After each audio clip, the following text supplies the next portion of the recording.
Hi everybody, my name is Harry Jacobs and this is North of 60 Gaming, and I am the North of 60 Gamer. And today I saw a really interesting quote, and I just wanted to take a couple of minutes to talk about this quote. And it was off Board Games for One, which is part of the Board Games Revolution branding Facebook pages. And I'm not going to tell you the poster just to protect privacy, but if you're on that board, have a look for it. And it starts out like this. Whenever I read someone say here, it's a great game, but it took me several plays to get it down, or push through the fiddliness, it's worth the effort, I automatically read that as, stay the heck away from that game. Thanks for the warning. Danger, Will Robinson, danger. Well, I don't think in today's modern gaming we can get away with these heavy, crunchy games, and I can tell you that I have a few in my collection, one of which is Feudum. I like Feudum. It is rated at around 4.57 out of 5 on Board Game Geeks, closely followed by Lisboa at 4.38 and on Mars at 4.17. Figures 2 out of the 3 top crunchy hard games to learn are Vita Lasarda games. Not that I dislike them. In fact, I like them very much. They're 2 of my favorite games, along with Feudum, actually. Now, I am not a heavy gamer. I am not a heavyweight board gamer, so I tend to avoid those games. And in fact, if you see most of my videos, you see I stick with those lighter weight, medium weight games just for that reason. They are hard to learn. Now, whether it's worth the effort or not, I can't answer that for you. I don't answer that for myself, and maybe if you get through this and decide, yeah, I want to learn a heavier game, then great. And I would encourage you to stretch and learn heavier games, but I think you have to work up to it. I play a lot with board gamers, and I teach a lot of board gamers, and I can tell you from a teaching perspective, Feudum was a nightmare. In fact, before we had our multiplayer game, I set out the rules. I sent out links to other people playing it so that they could get an idea of how it plays. I can tell you it took me a weekend to learn how to play that game. I basically watched the playthrough and I mirrored it. So I set it up with 3 players and I just followed along whatever they did. That's what I did. And then it started to click because then I was starting to see what was going on. It is fiddly, and you have to be prepared to put some time in to learn the games.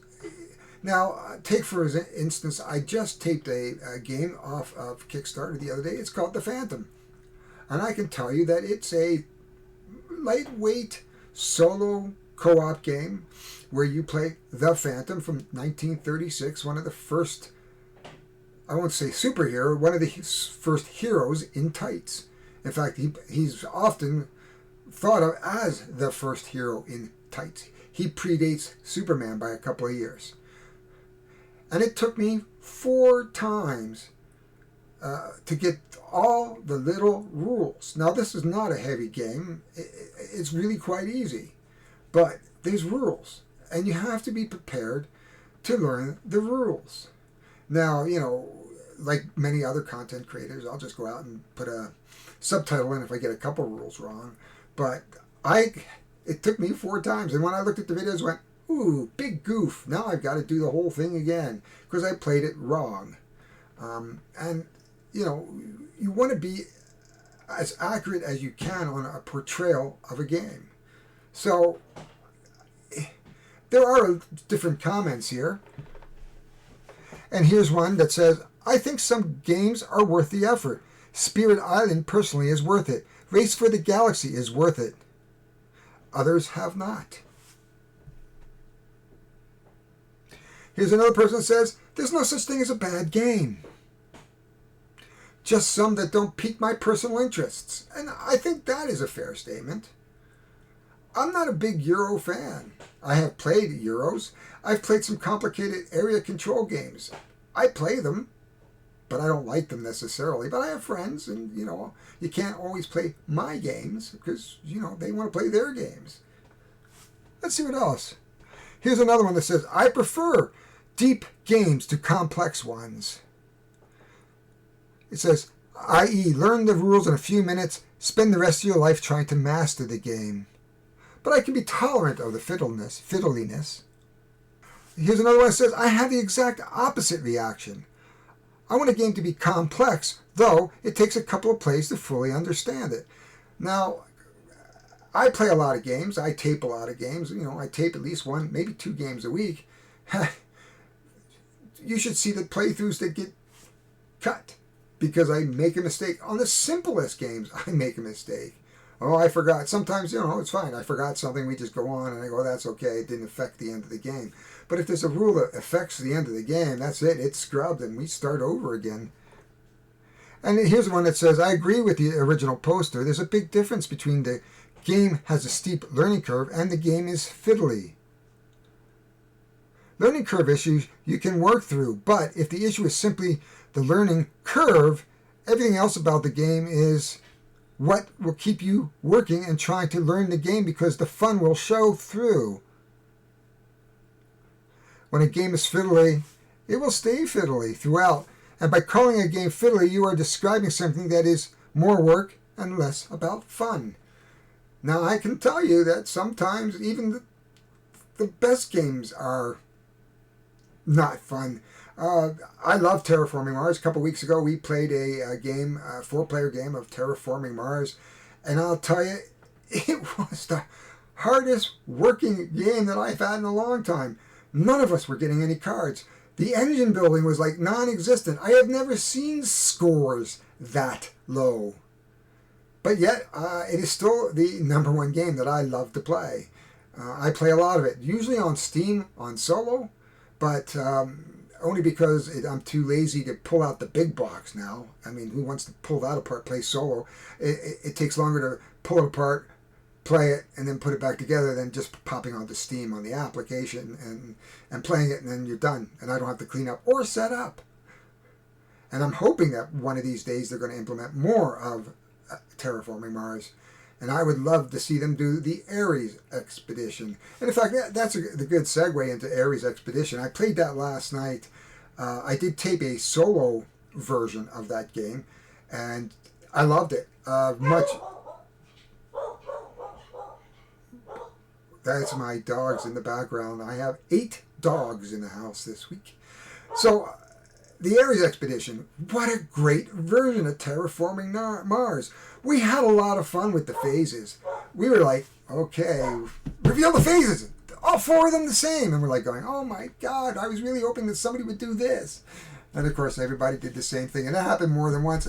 I think the game was fun just to get to that phase. And the game was not a lot of work. The downtime was like non-existent. Because you get to the phase, and basically, once we got through the first few turns we were learning, I already had played it solo, we were just zipping through. Development phase, play a card, you're done. Construction phase, play 1 card or 2 cards, or draw a card, you're done. Action, take your actions. Production phase, take your production. Research, pick up some cards. Great game. I would prefer that over Terraforming Mars, and it is. I'm not a gateway. It is a medium weight game, but I would tell you that would be the step from that to Terraforming Mars, and it's not fiddly. Terraforming Mars isn't fiddly, and it's not. The rules make sense. People have trouble with the engine building, but that's just my take on it, and I just wanted to tell you that I really enjoyed it multiplayer. And I will link you back to my solo play. I also have a 2-in-2, and I describe both the Terraforming Mars Aries Expedition and the big box version of Terraforming Mars. I lost my train of thought there for a second. It's not really the big box version. I mean, it's just the big box that I bought on the previous campaign to store everything. And it's pretty sweet. If you haven't seen that, the big box was well worth the money. The bits I didn't have, the plastic bits, there are better from my understanding because you can get them off Etsy. But since I didn't have anything, it was like a big jump, night and day. I can't speak enough about that. But let's come back around and just finish this discussion off. The subjectiveness of a game, and that's what we're talking about, whether a game is worth playing despite its heaviness or fiddliness or crunchiness, is subjective. I'm not a big fan of heavy, fiddly, crunchy games because I often have to teach them, and they just boggle my mind. So I can tell you from a collecting standpoint, I've gotten back to what I really like, which are the narrative crawler type games. And I can tell you that the Phantom, which I just played, and it's not up yet because I did the expansion that's coming to Kickstarter. And so that's not going to be up yet for probably a few weeks. I do have a run through of one of the scenarios that that isn't coming in that expansion that came with the original Kickstarter box, and I may put that up, but there's some timing issues that I have to work out with my co-brand, so I have to just kind of be cognizant of that. So that will come, and I enjoy that. Destinies, if you haven't played Destinies, that's the bottom line of not crunchy. 2 minutes to set up. It has an app that virtually runs the game for you. You just move, interact, and it's a choose your own adventure. So subjectively, I think that I love Vita Lasarda, and I will go out of my way to learn Vita Lasarda. I'm still struggling with CO2.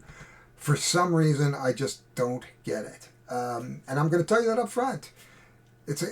I want to like it because I love the topic, but I just can't get my head around the theme, and to me, theme is big.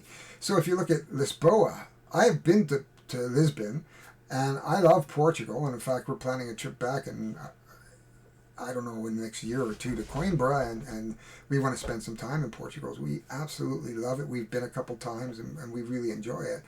On Mars, I love that. It was crunchy, and it took me a while to learn. I played solo, two-handed, solo, just to learn the game. I taught it to one other person, and now it's sitting in my board because I just, you're going to have to spend 3 or 4 hours playing. Same with Lisboa. It's a 3 or 4 hour game, and I don't have 3 or 4 hours. For me, the sweet spot's 2 hours. So a game like Aries Expedition was 2 hours.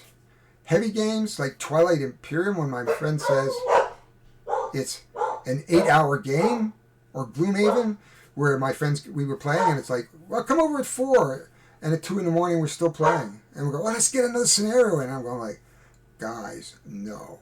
Now, and not that Gloomhaven is, it's a crunchy game, but I'll tell you, it's a lot of fun. Check it out on Steam. I am really looking forward to when they implement the actual game itself. But the sort of Lion in Winter style that they have going now, absolutely fabulous. I love playing it, and they're improving it all the time. They're adding things as they build up to that release of the actual core game. And once all the assets are in place, I assume as a coder that Frosthaven won't be far behind. So that'll be fun. But that is all for now. That's all I want to discuss is basically my feeling on crunchy heavy games. I avoid them as much as I can. I do like some, but I'm not big on playing them just from the time factor and the learning factor. I don't want to spend a week learning a game and then play it a couple times and it dies. So that is all. My name is Harry Jacobs. I hope you enjoyed this little discussion. Well, not really a discussion, unless you put something in the comments below. Tell me how you feel about crunchy, fiddly, heavy games. I would be glad to answer your comments. I do hang around on Board Games for One, Board Game Revolution, everything board games, solo board gamers, the board game group, and a bunch of other board game type. Look me up, say hi, PM me if there's anything I can do for you in terms of teaching a mechanic, or maybe playing a game that's in my collection, or just trying to find a game that you're looking for and then play it for you. I will. I have Black Rose Wars coming up. It's sitting right here next to me. I'm trying to figure out how to approach that one. So we'll find out in the next little while. So that is all I'm going to say right now. I will talk to you later. And if you like what you saw, like, subscribe, and hit the notifications. I am out of here.